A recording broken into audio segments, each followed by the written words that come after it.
Hey everybody, I'm back with my TCM Spotlight co-host, author and film historian Mark Harris. All night we've been discussing Frank Capra's war films. Capra was always tough to categorize politically. He was careful, and it took him a while to find his voice in these films, don't you think? Yeah, I do. You know, Capra's politics were a little bit murky, but the war, I think, really clarified his own sense of purpose, in that politics at that moment didn't matter so much to him. The important thing was winning the war, whatever it took to help the war effort. This, for Capra, who himself was an immigrant, was a chance to prove his Americanness, his patriotism, and he really, I think, in most of these movies, rose to the occasion. And though he, proudly said he never voted for Roosevelt, he got taken with his commander-in-chief during the war. He really did. Capra was very easily mesmerized by powerful men, whether it was Mussolini or Churchill or Roosevelt.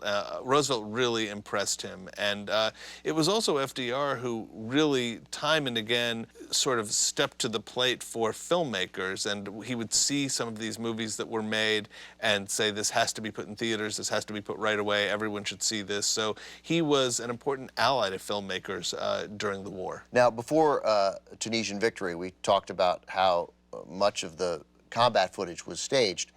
There was always resistance to that among some people in the military who thought that it was outrageous and completely wrong for us to be staging any sort of combat scenes.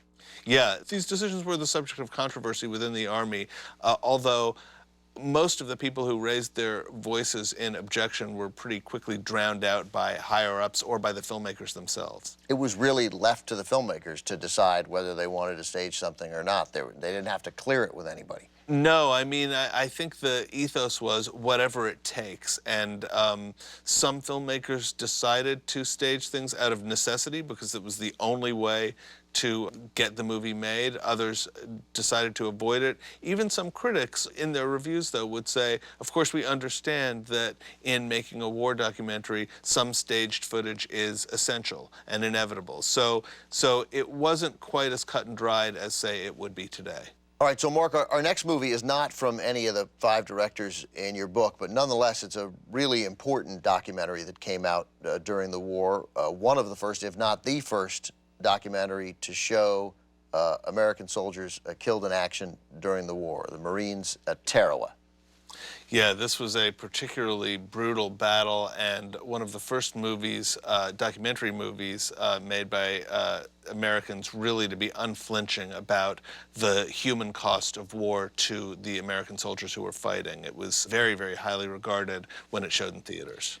There was a lot of hand-wringing in Washington and among higher-ups about whether it was acceptable to show American soldiers who'd been killed in battle. This is a debate, unbelievably, we're still having in 2015. But the soldiers who were fighting thought it was important that people see exactly what they were facing.